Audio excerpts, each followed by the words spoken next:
ده روتيني اللي بعمله في البيت الذي أعشقه، روتين الخير والسعادة، روتين قطف الملوخية أو قطف الملوخية اللي أنا زرعاها على السطوح.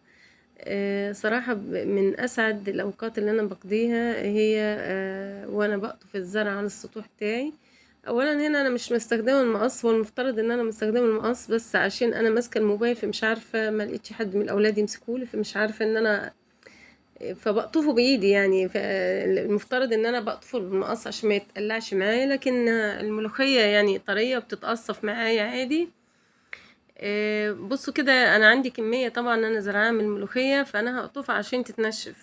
ف ده روتين انا بعمله كل شهر، بروح او كل حوالي 20 يوم كده، 25 يوم امسك الملوخية اللي انا زرعاها كلها واقطفها وانشفها.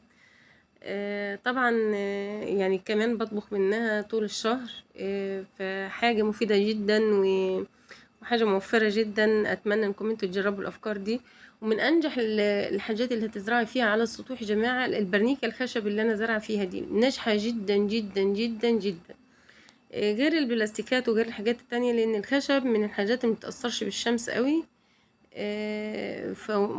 ما بيضعفش مع الشمس يعني. البرنيكة دي لو جبته ممكن هتجيبه، بص ساعات بيبقوا رامينها بتاعت الفواكه يعني.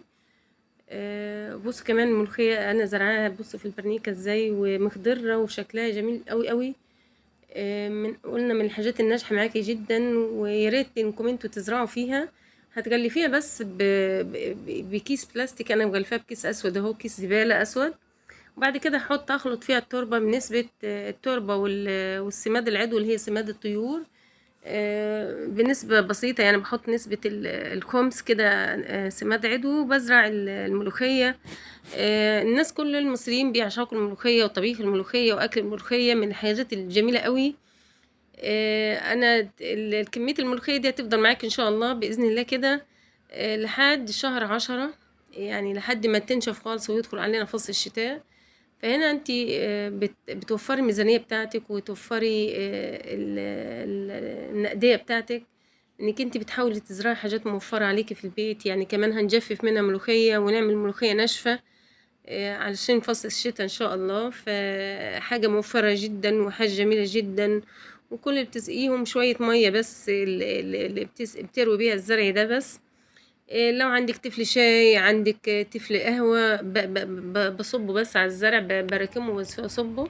دي الملوخية الجديدة اللي انا زرعاها جنب الروزميري، لان لقيت في الجردل مساحة فاضية كده، فقلت استغل وازرع فيه شوية ملوخية. على فكرة لما بزرعها بغطيها بشوية تربة صغيرين، وبعد كده بحاول ان انا بغطيها بشكار لحد ما تنبت لمدة يومين يا جماعة، عشان العصافير وعشان الشمس. يعني ما يستحسنش انك انت تسقيها غير بعد ما تنبت. ودي الشجر الفلفل اللي انا زرعاه، هو لحد دلوقتي ما اسمرش. لكن انا حطاله جزء من السعف او الجريد علشان خاطر الشمس شديدة قوي. نقينا الملوخية وقطفناها من فوق السطوح، دلوقتي جاء ميعاد ان انا انشرها. هنشرها هنا، احط لها افرد شكارة عشان ما تبقاش فيها تراب يعني. ممكن تقطفيها يعني انقيها بالورقة، او ممكن اخزنها في الديب فريزر، بس انا يعني ما عنديش وقت، فاحاول ان انا هنشفها. وبعد كده احاول ان انا افركها واحوش منها العيدان. طبعا الملوخية جميلة جدا وموفرة. عندك كمية يجي 3 كيلو، هم حلوين قوي معايا. موفرين الموضوع ده كل 20 يوم، فهتلاقي نفسك موفرة كل كمية الطبخ الملوخية اللي انت هتخزنيها في الشتاء. الموضوع مش مكلف ابدا، بل موفر جدا جدا عليكي ومسلي جدا.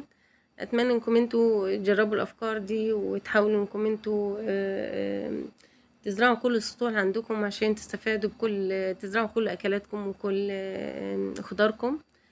فكرة حلوة قوي، وان شاء الله لو جربتوها حاولوا انكم انتوا، لو اي حاجة وقفت معاكم حاولوا تقولولي وانا هساعدكم باذن الله يعني.